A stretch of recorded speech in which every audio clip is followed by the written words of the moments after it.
I've heard some wild HOA stories in my time. Power trips over the color of your mailbox, furious debates about lawn height, the whole 9 yards. But what happened to me, it takes the cake. It probably breaks some kind of world record for HOA overreach and sheer unadulterated stupidity. They said my lake, my beautiful spring-fed lake, that was the entire reason I bought my property, was a flood risk. This tranquil body of water stable for generations suddenly became a menace in their eyes. And what did they do about this supposed imminent danger? They drained it, sucked it dry, leaving a muddy, heartbreaking scar. And then to add the ultimate insult to injury, they paved over that desecrated land and striped it for a parking lot, the hot black, soulless slab of asphalt where my little piece of paradise used to be all for a few more places for their oversized gas-guzzling SUVs. But they made one colossal mistake. They picked a fight with the wrong guy. My name is Arthur Jenkins, and I'm a civil engineer. My specialty, hydrology, the science of water, its movement, its distribution. And trust me when I say water, always finds a way. Drop a comment below. Let me know where you're watching from, because folks, this story is a doozy, and you are not going to believe how this one played out. It all started about 10 years ago when I found a little slice of heaven tucked away at the edge of what was then a fairly new but rapidly expanding suburban development called Willow Creek Estates. The name was ironic given that the developers had culverted most of the actual Willowland creeks to maximize lot sizes. My property, however, was an outlier. It was a 5-acre plot that bordered the development on one side, but the other 3 sides were still largely undeveloped woodland. And the crown jewel, the absolute heart of it, was a stunning 2-acre natural lake. It wasn't huge, but it was deep spring-fed, crystal clear, and teeming with life bass. Bluegill, the occasional heron fishing, patiently on the banks. Old oaks and maples ringed its edges, their branches dipping towards the water. It was my sanctuary. I'd swim in it on hot summer days, fish from my little rowboat, or just sit on the small wooden dock I built and watch the sunset paint the water in hues of orange and purple. The previous owner, an old fellow who'd lived there for 50 years, told me the lake had been there as long as anyone could remember, a permanent feature of the landscape. And so 50 years from Notens from night, and very as long as anyone could remember, a natural depression that collected spring water and rainfall, slowly releasing it into the subsoil, and a small, almost invisible seep that eventually found its way to a distant creek. It was in hydrological terms a perfectly balanced system, a natural retention and detention basin, if you will. I spent the first few years just enjoying it, maintaining the property, and generally keeping to myself. I knew there was an HOA for Willow Creek Estates, but since my property wasn't technically part of the initial plat, and I had no desire for their communal pool or meticulously manicured and sterile common areas, I paid them little mind that, as it turns out, was naive. The trouble began subtly, as it often does. It started with Mr. Henderson, Gerald Henderson. He was the HOA president, a man whose self-importance seemed to expand proportionally with the imaginary scope of his authority. He was one of those types, mid-50s, always dressed in golf shirts a size too small, with a perpetually ruddy complexion that hinted at high blood pressure, or perhaps just chronic indignation. He drove a gleaming white Escalade, the kind that's never seen a speck of mud, and he seemed to regard the entire Willow Creek Estates as his personal thief. My first real interaction with him was when he sent me a rather officious letter complaining about the unsightly nature of the wild milkweed I allowed to grow along my fence line bordering one of the HOA common areas. I was cultivating it for monarch butterflies. A little ecological project of mine, I wrote back, explaining this politely. But Henderson wasn't interested in ecology unless it involved perfectly uniform stripes on a chemically treated lawn. He huffed, he puffed, he probably muttered about property values. But because the fence line was technically mine, and the milkweed wasn't noxious by any county definition, he couldn't do much, but I could tell I'd made an enemy, or more accurately, he decided I was a nail that needed hammering down over the next year or so. There were other petty skirmishes, complaints about the noise of frogs from my lake frogs. Mind you, in a place literally called Willow Creek, warnings about my compost bin being visible, Though it was tucked a good 100 feet from any HOA property, each time I'd consult the county ordinances, confirm I was within my rights, and politely inform Mr. Henderson of such. Each interaction seemed to fuel his resentment. He clearly wasn't used to anyone questioning his pronouncements then, about 2 years ago. The whispers started. Henderson began talking at HOA meetings. I heard this through a somewhat sympathetic neighbor, Mrs. Gable, a quiet widow who actually appreciated the birdsong from my property about the need for more guest parking. Willow Creek Estates, you see, had been built with fairly narrow streets and minimal driveway space. Henderson envisioned a nice, orderly parking lot, a testament to his proactive leadership. The problem was, there wasn't much suitable common land left that hadn't already been landscaped or designated for something else. And that's when his gaze, like a predatory hawk, fell upon the underutilized space occupied by my beautiful lake. The first official salvo came in the form of an engineering report commissioned by the HOA that landed in my mailbox with a thud, the report penned by a firm I'd never heard of, but which Henderson lauded as top tier, concluded that my tranquil 100-year-old lake posed a significant and growing flood risk to the downhill properties in Willow Creek Estates. My lake a flood risk? I laughed. It was the most ludicrous assertion I'd ever heard. If anything, my lake mitigated flood risk. It acted as a natural sponge, absorbing heavy rainfall and releasing it slowly. The sheer audacity of it. The transparent fabrication was breathtaking, but the laughter died in my throat when I read the report's recommendation. The lake should be drained and the area regraded to ensure proper stormwater management, which coincidentally would also provide an ideal location for much-needed community parking facilities.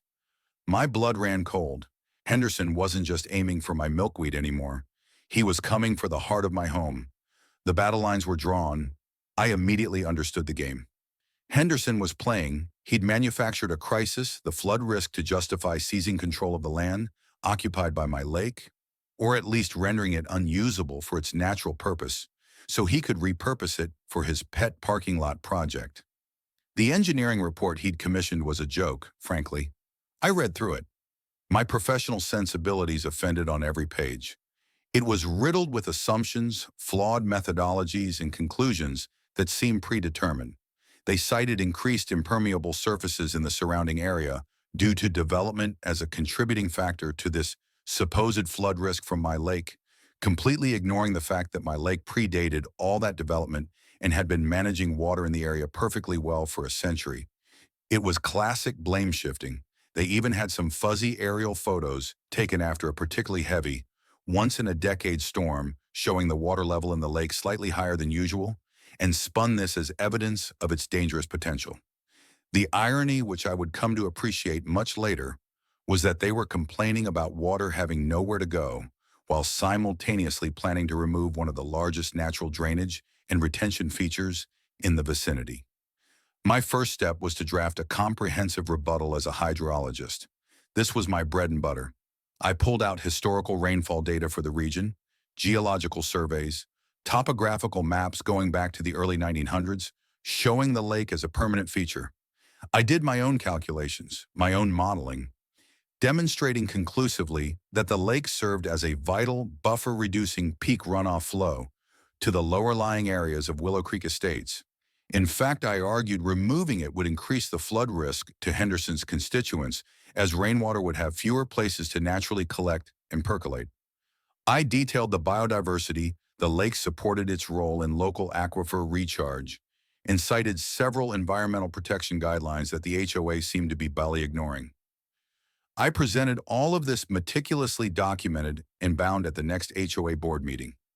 Henderson sat at the head of the table, arms crossed, a smug little smirk playing on his lips as I spoke the other board members, mostly a collection of yes-men and women who seemed cowed by Henderson's bluster. Barely made eye contact when I finished. Henderson simply said, "Thank you for your input, Mr. Jenkins. We have our own experts, and they disagree. The safety of this community is paramount." He then moved on to the next agenda item, as if I'd been discussing the weather. The dismissal was absolute. I consulted a lawyer, a decent guy named Bill who specialized in property disputes. He was sympathetic, but grim. "Arthur," he said, "O's are tricky beasts. their covenants, conditions, and restrictions. CCRs often give them sweeping powers if they can convince a judge or even just themselves that there's a legitimate safety concern. They can be very hard to stop even if they're encroaching on what feels like your private property, especially if the lake has any kind of shared watercourse or perceived impact on common areas. He pointed out that while a portion of the lake was undeniably on my deed land, its influence, as the HOA report put it, extended beyond my boundaries. The HOA was arguing that the risk it posed was to their properties. Bill advised that we could fight it, but it would be expensive, lengthy, and the outcome was uncertain. They had their expert report, however flawed. We'd need our own equally credentialed experts to counter it in court. And even then, judges often deferred to HOAs on matters of communal safety unless there was clear evidence of malice or gross negligence, which was hard to prove when they were hiding behind a veneer of due diligence.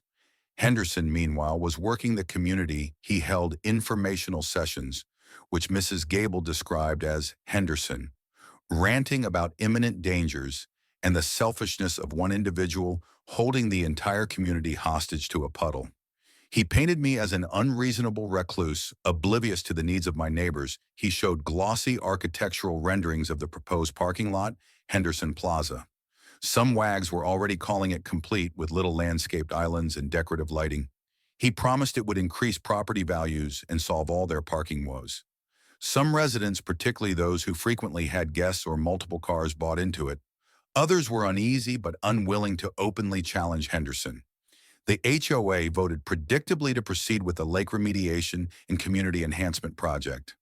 I received a formal notice delivered by certified mail informing me that work would commence in 30 days to drain the lake and construct the parking facility.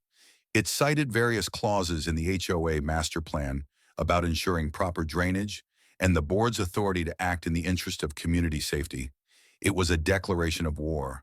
The thought of those machines, those pipes violating my sanctuary, destroying something so beautiful and vital for something so utterly mundane and ugly. It filled me with a rage so profound, it was almost calm. A cold, calculating fury. They were actually going to do it. They were going to kill my lake. And I knew with a sinking heart that the initial legal skirmishes were unlikely to stop them in time. The clock was ticking. The day the machinery arrived is seared into my memory. I woke to the rumble of heavy trucks, the guttural cough of diesel engines peeking through my blinds. I saw them, a monstrous excavator, a bulldozer, several large flatbeds carrying massive pumps and coils of thick black hosing they were staging on the HOA common ground that abutted the edge of my lake. The part Henderson had cunningly designated as the primary access point for remediation. Henderson himself was there, naturally wearing a bright yellow hard hat that looked ridiculous at top. His golf shirt, he was gesturing expansively, directing the work crew like a low-budget Napoleon. I felt a wave of nausea. My lawyer had managed to file for an emergency injunction, but the hearing wasn't for another week, and he'd warned me it was a long shot. Henderson was clearly racing against that clock, aiming to present the court with a fait accompli. A drained lake he probably figured was harder to undrain. I stood on my little wooden dock, a helpless spectator to the execution of my lake. The workers, to their credit, looked mostly indifferent, just doing a job. They set up the powerful pumps, the intake hoses, snaking into the clear water. Like invasive serpents, then with a deafening roar, the pumps kicked into life water. My beautiful, clean lake water began to gush out through the discharge. Hoses channeled into a hastily dug ditch that led towards a storm drain system several hundred yards away, a system designed for rainwater runoff, not the sustained emptying of a 2-acre body of water. I watched the water line begin to drop slowly at first, then with increasing speed. The edges of the lake, once gently lapping, receded, exposing muddy banks that had been submerged for decades. Fish, confused and trapped in the shrinking pools, began to flap desperately. Herons and egrets, regulars at my lake, circled overhead, uttering distressed cries, as if they understood the sacrilege unfolding below. It was an ecological catastrophe in miniature, orchestrated by ignorance and arrogance. I tried to intervene, to speak to the foreman, showing him my property, deeds explaining that a significant portion of the lake bed was mine. He just shrugged, pointed towards Henderson, who was now observing from the comfort of his Escalade AC blasting, and said, "Talk to the boss, mate. I just do what I'm told." Henderson, of course, refused to even roll down his window, just gave me that infuriatingly smug smirk. The draining continued for 2 agonizing days. The water level dropped foot by foot, revealing the lake's hidden contours. Its deeper sections, the old submerged logs that had provided habitat for countless creatures. Soon it was just a vast, muddy depression, stinking of decaying organic matter and dying aquatic life. The springs that fed it still trickled in, creating small, pathetic puddles, but the pumps quickly sucked them away. My lake was gone, and the silence it left behind was deafening. No more gentle lapping. Of water no more. Frog chorus, no more splash of a jumping fish. Just a gaping, muddy wound in the earth within a week, even before the injunction hearing that was now moot. The bulldozers moved in. They pushed and scraped, leveling the rich, dark mud, filling the deeper portions with coarse gravel and construction debris. The beautiful old oaks and maples that had ringed the lake, several of them whose roots were now exposed or were deemed in the way of the parking lot's footprint, were unceremoniously felled, their venerable trunks carted off. I felt each chainsaw cut like a blow to my own body. Then came the asphalt, hot steaming, black asphalt spread thick and remorselessly over the grave of my lake roller machines, compacted it into a sterile, featureless expanse. Finally, the striping machines arrived, painting sharp white lines, delineating the precious parking spaces Henderson had coveted for so long. He even had a little sign erected: Willow Creek Estates Community Parking. G. Henderson, President, his monument to myopia. The whole process from vibrant lake to ugly parking lot took less than a month. Henderson strutted around like a conquering hero. Some residents congratulated him. Mrs. Gable just shook her head sadly when she saw me, murmuring, "I'm so sorry, Arthur. It's a crime." And it was an act of profound environmental vandalism, driven by petty ego and a complete disregard for anything beyond the most superficial, man-made convenience. Standing there, looking at that hideous black square, baking in the sun, a place that had once been so full of life and beauty, something inside me, hard in despair, began to curdle into a cold, meticulous resolve. They thought they had won. They thought it was over. They had no idea what they truly set in motion. They'd forgotten, or perhaps never known, the fundamental truth about water. You can displace it, you can divert it, but you can rarely defeat it. It always seeks its level. It always remembers where it wants to go. And I, Arthur Jenkins, civil engineer and hydrologist, was about to give it a little help. Remembering the weeks following the paving of my paradise were bleak every morning. The first thing I saw from my window was that obscene rectangle of black top where my lake used to shimmer. Henderson's white Escalade was often parked in the prime spot, naturally right near the entrance. Gleaming under the sun, he'd sometimes give a little wave if he saw me. A gesture of triumphant condescension. The HOA newsletter crowed about the successful completion of the project, highlighting the enhanced community amenities. I avoided my neighbors, avoided conversation. I retreated into my house, into my office, and into my thoughts. The anger was still there, a cold, hard knot in my stomach, but it was now overlaid with a sense of purpose.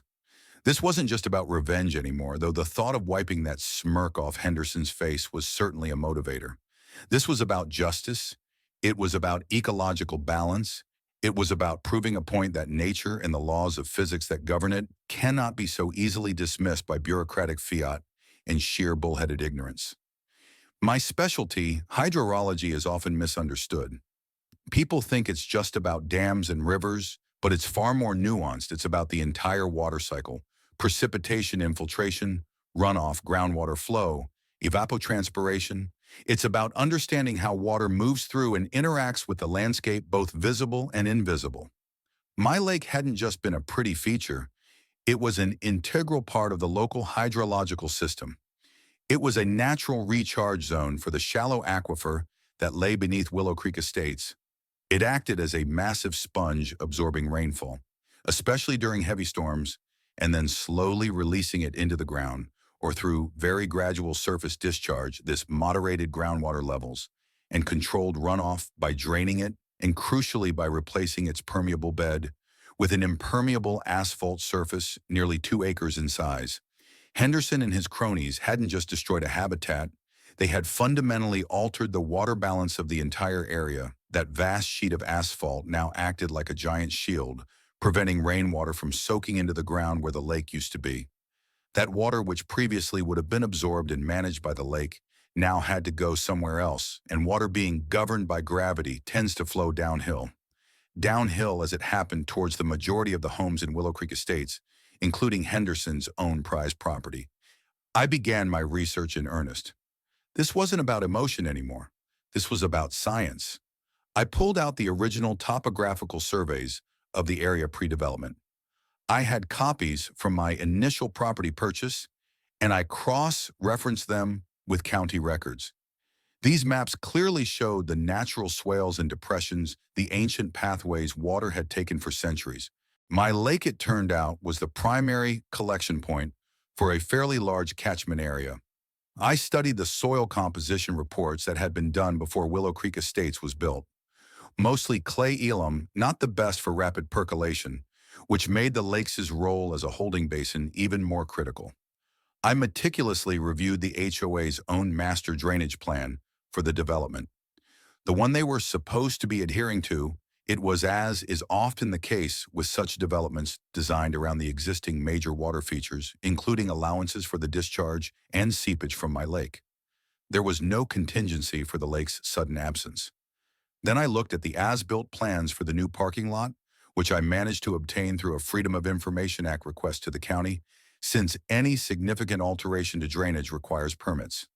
The plans were shoddy, the grading was minimal, mostly designed to sheet flow water off the asphalt quickly, but where was it designed to sheet flow to mostly towards the lowest points around its perimeter, which, surprise, surprise, were now directly up gradient of several properties, and also towards the very storm drains that had been overwhelmed when they pumped my lake dry. Those drains were designed for gradual street runoff, not the concentrated deluge from 2 acres of non-absorbent asphalt. My eureka moment wasn't a single flash, but a growing certainty built on data. The removal of the lake had done two critical things. It stopped the recharge of the local aquifer from that specific point, and it concentrated surface runoff. The water table in the immediate vicinity of the former lake would likely drop slightly initially, but the overall water table in the downslope areas of Willow Creek Estates, deprived of the lake's regulating effect and now subject to more direct runoff from the new Empress surface, was almost certain to rise. Especially during wetter periods, properties that had previously benefited from the lake drawing down local groundwater were now going to experience the opposite. Their basement, their crawl spaces, their foundations, which had enjoyed relatively dry conditions thanks to my lake acting like a sump, were in for a surprise. And the new parking lot itself, built on what was essentially a reclaimed wetland without adequate deep drainage. Oh, that was going to be interesting too. The seed of my plan began to germinate. It wasn't about sabotage. I wouldn't be illegally digging ditches or redirecting pipes in the dead of night. That was Henderson's style, crude and obvious. My approach would be subtle, based on established hydrological principles, and entirely defensible. I still owned my 5 acres. The HOA had destroyed the part of my lake that extended slightly into what they claimed was a common area easement to justify their access. But the majority of the former lake bed, now buried under their asphalt, was still notionally mine, or at least the land directly adjacent to it. My plan was to manage the water on my property and to manage the water that was now flowing off the HOA's new parking lot and onto or towards my land in a way that was perfectly legal and hydrologically sound. If that management happened to exacerbate the problems Henderson had unwittingly created for himself and his loyal followers, well, that would just be an unfortunate, entirely predictable scientific consequence. I started by looking at the natural drainage patterns on my own land. The way water had always flowed before the lake was its main destination. There were old, almost invisible swales, slight depressions in the land that had over decades become overgrown and filled with leaf litter. These swales, if cleared and perhaps subtly regraded, could very efficiently channel water, and some of them, interestingly enough, headed in the general direction of the lower-lying portions of Willow Creek Estates areas that were historically probably a bit soggier before my lake matured into the efficient regulator. It became, then I considered the new parking lot itself. It was graded to shed water. Yes, but not very intelligently. A significant portion of the runoff from its southern edge, I calculated, would now sheet directly towards the boundary of my property. Previously, this water would have entered the lake. Now it was just going to hit my land. I had every right to manage this new concentrated flow. I decided to build a series of rain gardens and bioswales along that boundary. These are landscape features designed to capture, temporarily hold, and filter stormwater. Runoff, they're environmentally friendly, aesthetically pleasing, far more so than asphalt, and highly effective. I would design mine to be exceptionally effective at collecting the water from Henderson's Folly.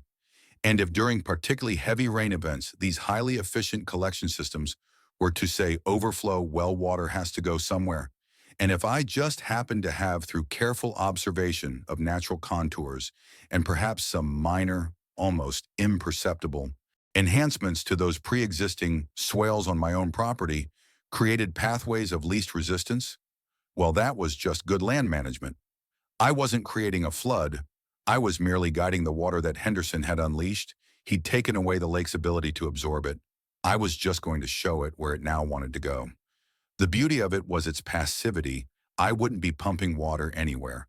I would just be allowing gravity and nature, amplified by Henderson's own actions, to take their course. The thought brought the first genuine smile to my face in weeks. The game was afoot. The execution of my plan was a study in patience and subtlety. I didn't rent heavy machinery or make a big show of it. Instead, I worked mostly by hand with a shovel, a wheelbarrow, and a keen eye for contours. I started with the old, overgrown swales on my property, the ones that historical maps and my own observations told me were natural water paths. I cleared them of debris, deepened them just slightly. Nothing dramatic, just enough to encourage flow. I made sure they had a gentle, consistent gradient leading away from my house and coincidentally meandering towards the lower-lying areas of Willow Creek Estates, particularly the section where Henderson's house was located, along with several of his most ardent board member supporters. It was painstaking work, but deeply satisfying. Each shovel full of earth felt like a small act of reclamation. Next came the rain gardens and bioswales along the edge of my property that bordered Henderson's magnificent parking lot. I chose native plants known for their water tolerance and deep root systems: sedges, rushes, irises, dogwood shrubs. These would not only absorb a good deal of water, but also help to slow its flow, allowing more of it to percolate into the ground on my property, which was my stated, perfectly legitimate aim. However, I designed the capacity of these features very carefully. They would handle a typical summer shower beautifully, but a sustained downpour, or the kind of gully washer we often got in spring and fall, the runoff from 2 acres of impermeable asphalt, would quickly overwhelm their holding capacity, and the overflow, well, it would naturally spill out and follow the path of least resistance, which just happened to be those newly reconditioned swales. It was all perfectly logical, entirely defensible as responsible stormwater management on my own land. In response to the altered drainage caused by the HOA's construction, I even put up a small, tasteful sign: Native Plant Rain Garden, Managing Stormwater. Naturally, Henderson probably saw it and scoffed, thinking I was just some tree-hugging eccentric playing in the dirt. He had no idea he was looking at the architect of his impending aquatic nightmare. The science was sound. The former lake bed, now compacted and paved, was no longer acting as a detention basin or a recharge point for the aquifer directly beneath it. Instead, it was a massive collector of rainwater, which it then discharged rapidly. This sudden influx of water with nowhere to go up into the lake was forced to go sideways and down the water table in the surrounding clay-rich soils, which had been kept in check by the lake, acting as a natural drain, would inevitably begin to rise. Think of it like a bathtub. The lake was the drain. Henderson had plugged the drain and then aimed a fire hose. The parking lot runoff into the general vicinity. The tub was going to fill up and eventually overflow. My rain gardens were just a polite attempt to catch some of the initial spray. The real problem was the plug drain and the ongoing fire hose.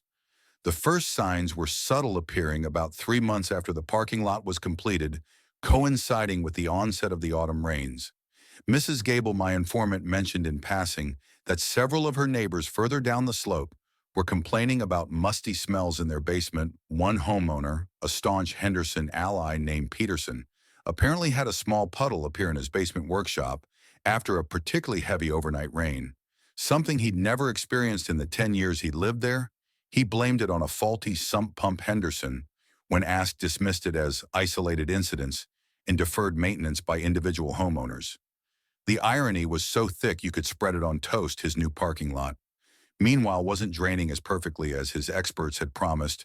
After a good rain, large, shallow puddles would linger for days on certain sections of the asphalt, right where the deeper parts of my lake used to be, almost as if the ground beneath was refusing to forget mosquitoes, which had never been a major issue when the lakes' fish kept them in check, began to breed enthusiastically in these new stagnant parking lot puddles. And as I soon heard in the increasingly squishy lawns downhill, then came the first truly significant storm system of the season. It rained steadily for 3 days, not a torrential downpour, but a persistent, soaking rain, the kind that truly tests a landscape's drainage capacity. I watched from my window, a cup of coffee in hand, as my rain gardens performed exactly as designed. They filled with water, the native plants looking lush and happy. The runoff from Henderson's folly sheet, aided across the asphalt, hit the edge of my property and was largely captured. But as the rain continued day after day, the gardens reached their capacity. Water began to gently overtop their berms, spilling into the cleared swales. And those swales, now unobstructed, did their job perfectly, guiding the excess water away from my house and downhill along its ancient, predestined paths. The following week, the grumbling in Willow Creek estates grew louder. Peterson's basement didn't just have a puddle, it had 3 inches of standing water. Several other homes along his street reported similar issues. Lawns were soggy and remained waterlogged long after the rain stopped. Henderson's own manicured front yard, I was delighted to observe on a drive-by, had developed a distinct spongy quality, and his prize-winning roses near the foundation of his house looked decidedly unhappy. Their lower leaves yellowing, he was seen poking angrily at his lawn with a garden fork, probably suspecting a broken sprinkler line. He still hadn't connected the dots. He was so blinded by his own perceived brilliance in solving the parking problem that he couldn't see the much larger water problem he'd created. The water denied its ancestral home in my lake was patiently, persistently beginning to reclaim its territory, or at least make its presence profoundly felt, in the new lowest-lying, most saturated areas. Henderson's project had inadvertently engineered the subtle art of aquatic readjustment was well underway. The real show began the following spring. We had an unusually wet March, followed by a series of those classic April downpours that can saturate the ground in a hurry. My rain gardens and swales were now well established, the plants thriving the channels clear the massive impermeable surface of Henderson's parking lot, collected every drop of that prodigious rainfall, and with nowhere else to go, shunted it towards my property line. My systems gracefully accepted what they could, and then with equal grace passed the voluminous excess along the carefully prepared pathways. The effect on the downhill sections of Willow Creek Estates was no longer subtle. It was dramatic. Lawns didn't just get squishy, they became veritable bogs. Homeowners reported sump pumps running constantly, and then burning out basements that had been bone dry for years were now perpetually damp with visible mold. Climbing the walls, the musty smell Mrs. Gable had mentioned became a pervasive stench of mildew in several homes. Driveways started to show cracks as the saturated ground beneath them shifted. One poor fellow, a Henderson sycant, who had been particularly vocal in supporting the lake's destruction, found his entire backyard had turned into a shallow reeking pond, complete with a thriving population of very loud frogs. A touch of poetic justice that didn't escape me. Henderson's precious parking lot didn't escape unscathed either. The minor puddling from the autumn had evolved large sections of the asphalt, particularly where the deepest parts of my lake had been, began to subside slightly. Cracks appeared and water seeped up through them. It seemed the ground beneath supersaturated and denied its natural drainage. Into the lake was now pushing back the parking lot. His monument to progress started to look neglected and swampy around the edges. Some of the parking spots became unusable, due to standing water or muddy verges. His gleaming white Escalade now frequently sported a fetching trim of mud along its tires and lower panels, much to his visible annoyance. HOA meetings, according to Mrs. Gable, transformed from Henderson's self-congratulatory monologues into frantic, angry shouting matches. Residents demanded to know what was going on, why their properties were suddenly turning into wetlands, Henderson looking increasingly stressed and less ruddy. More of a pale, clammy green. I thought initially tried to blame it on unprecedented rainfall and aging infrastructure. He brought in a new set of experts, a different engineering firm, this time probably one that wasn't on his Christmas card list. They poked around, took soil samples, and looked very concerned. I, of course, played the role of the concerned, slightly bewildered observer when approached by anxious neighbors. I'd shake my head sympathetically. It's a real shame what's happening, I'd say. You know, I'm no expert in these kinds of problems, but it does make you wonder about the effects of changing the natural water table so drastically. That lake, it held a lot of water. And this new parking lot, well, it's a lot of hard surface where water used to soak in. I then gesture towards my thriving rain gardens. I've been trying to manage the runoff onto my property as best I can, but there's only so much one can do when the whole system is altered. Sometimes during HOA meetings, which I started attending again, just to witness the unfolding chaos, I would innocently ask questions. Has anyone considered if the removal of the lake and the compaction of that area for the parking lot might have perhaps redirected groundwater flows or increased hydrostatic pressure on foundations in the lower areas? Just a thought from a layman, of course. The term hydrostatic pressure hung in the air, sounding ominous and expensive. Henderson would glower at me, but he couldn't very well silence a resident asking a seemingly reasonable question. The new consultants eventually delivered their report to the HOA board. I managed to get a leaked copy from a now thoroughly disillusioned board member who had quietly come to regret ever backing Henderson. The report was damning. It confirmed everything I knew to be true. The removal of the lake combined with the creation of the large impermeable parking surface had catastrophically altered the local hydrology. The water table in the affected areas had risen by several feet. The soil was supersaturated. Their recommendations were a nightmare for the HOA. Extensive regrading of common areas, installation of a complex and very expensive network of French drains, and new deeper storm sewers throughout the affected parts of the subdivision.